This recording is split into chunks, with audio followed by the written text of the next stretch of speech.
Jamshedpur police ने शहर में सुपारी लेकर अपराध करने वाले गिरोह का भंडाफोड़ किया है। इस गिरोह के 7 लोगों को पुलिस ने गिरफ्तार किया है।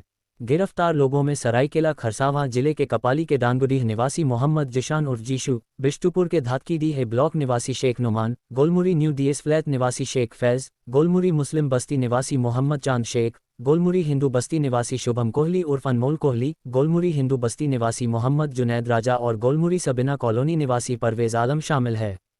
बताया जाता है कि डीएसपी सुनील कुमार चौधरी के नेतृत्व में पुलिस की टीम गश्ती कर रही थी। इसी बीच गोलमुरी के सबीना कॉलोनी के मकान नंबर 1360 का घेराबंदी कर छापामारी करने का प्रयास किया गया तो 7 लोग वहां से भागने लगे, लेकिन पुलिस ने सारे लोगों को पकड़ लिया। पुलिस ने न के पास से ई सिगरेट, जिंदा गोली, एक देशी पिस्तौल, 3 जिंदा गोली, स्कॉर्पियो, बेस बैट, लोहे का चापड़, जंग लगा भुजाली, चाकू और 22,500 रुपये नकद बरामद किया है। पुलिस के मुताबिक इन सारे लोगों के खिलाफ पहले से कई सारे आपराधिक मामले दर्ज है। अप्रोक्सीमेटली 3 बजे शाम में गोलमुरी थाना को ये सूचना मिली कि जो सबीना कॉलोनी है वहाँ के एक मकान में कुछ युवक बैठे हैं, हथियार के साथ लैस हैं और हो सकता है एक क्रिमिनल एक्टिविटी का प्लानिंग कर रहे हैं। तो इसको मद्देनजर रखते हुए डीएसपी सिटी सुनील चौधरी के अंदर एक टीम बनाई गई। इसमें महत्वपूर्ण भूमिका गोलमुरी थाना प्रभारी संजय की थी। उनके द्वारा रेड किया गया और जो मकान नंबर 1360 है उसमें 7 व्यक्ति कुल बैठे हुए थे।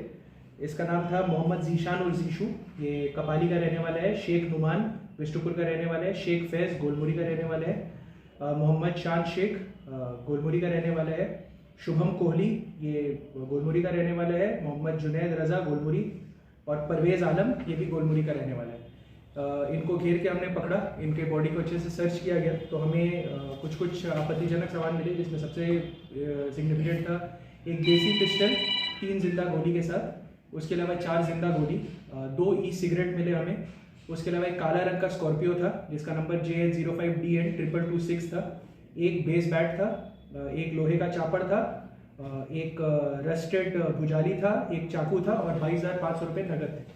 इनसे जब हमने पूछताछ की तो हमें पता चला कि ये लोग एक गैंग टाइप में काम करते हैं, जिसमें इन लोग का काम होता है कोई भी इन लोग को रेंट कर सकता था किसी भी क्राइम के लिए।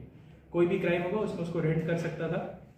यदि कोई भी क्रिमिनल एक्टिविटी करना रहता है तो उसमें सिंपली इन लोग को बोल दिया जाता है और उसके बाद ये लोग अपना क्राइम जाके कर लेते हैं। इनका जो क्रिमिनल हिस्ट्री आपको बता दें तो मोहम्मद जीशान और जीशु के ऊपर टोटल 5 केस है, जिसमें एक हत्या का केस है। शेख नुमान के ऊपर 4 केस है, एक हत्या का केस इंक्लूडेड है। शेख फैज़ के ऊपर 4 केस है जिसमें आर्म्स एक्ट का भी केस इंक्लूडेड है। मोहम्मद चांद शेख के ऊपर टोटल 6 केस है जिसमें आर्म्स एक्ट, फायरिंग और हत्या का केस है। शुभम कोहली के ऊपर टोटल 3 केस है, मोहम्मद जुनैद रजा के ऊपर 3 केस है और परवेज आलम के ऊपर 1 केस है। ये जितने भी केसेस हैं मोस्टली गोलमुरी थाना में है और कुछ साक्षी थाना और बिष्टुपुर थाना में भी रजिस्टर्ड है। तो इसमें आपको ये बता सकते हैं कि ये जो हमने गैंग को पकड़ा है इसमें हथियार भी हमें मिले हैं, सारे आपत्तिजनक सामान भी मिले हैं और ये लोग को रेंट पे लेकर ये लोग बहुत लोगों के लिए काम करते थे, बट जमशेदपुर पुलिस ने इसमें काम किया, इसको अरेस्ट किया and will ensure maximum conviction in this case. किसी बड़े सरगना से जुड़े हुए थे? नहीं, इनका ऐसा था कि जिसको भी काम कराना, कोई भी गलत काम हो, लेटस से इलीगली कोई लैंड ऑक्यूपाई कराना हो, इलीगली किसी पे हमला करवाना हो, किसी से दुश्मनी चल रही है, तो इन लोगों को रेंट कर लिया जाता था और ये लोग उसके लिए घटना को अंजाम दे देते थे इन रिटर्न फॉर मनी। अभी किस लिए सारे जुटे हुए थे? अभी जो हम लोग को आइडिया लग रहा है, अभी फिर से पुलिस कस्टडी में लेके इनसे और इंटरोगेशन होगा कि क्यों ये कर रहे थे। अभी जो हमें पता चल रहा है ये पैसा आपस में बांट रहे थे किसी काम के लिए, इसीलिए हमने 22,500 रुपये रिकवर किया। कितने दिनों से जुड़े थे? अभी जो थोड़ा बेटर इंटरोगेशन से और क्लैरिटी आएगी। अगर वैसा हमें लगेगा कि कुछ लोग इन लोगों को रेंट भी कर रहे थे तो उनके ऊपर भी कर रही है। कितने दिनों से जुड़े थे? ये क्या जुवेनाइल है क्या? जो एक जो